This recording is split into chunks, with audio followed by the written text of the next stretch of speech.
ம், என்னம்மா மோந்து பார்த்து விளையாடிட்டு இருக்கீங்க? மோகி, அடிக்கிற வெயிலையும் அசராம இரும்பு மாதிரி நிக்கணும்னா இரும்பு சத்து நிறைந்த முருங்கைக்கீரை கூட்டு. சரிடா சரிடா, எப்படி செஞ்சு சொல்றேன்.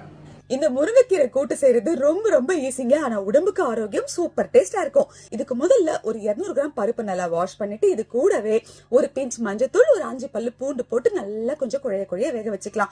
இது ஒரு 3/4 பதம் வெந்து வரும்போது வாஷ் பண்ணி வச்ச முருங்கைக்கீரையை இது கூட சேர்த்துட்டு தேவையான அளவுக்கு உப்பும் சேர்த்து கொஞ்சம் போல தண்ணி விட்டு மூடி வச்சு வேக வைப்போம். இப்ப பாருங்க, பருப்பும் கீரையும் சேர்ந்து நல்லா வெந்து வந்திருக்கா.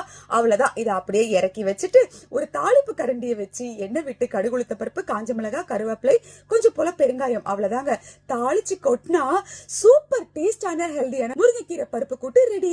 அவ்வளவுதான். சுட சுட சாதத்தை போட்டு நம்ம முருங்கைக்கீரை பருப்பு கூட்டை அள்ளி போட்டு கொஞ்சம் போல நெய் விட்டு சைட்ல மாங்காய் பச்சடியும் வச்சு அள்ளி சாப்பிட்டா அவ்வளவு டேஸ்டா இருக்குங்க.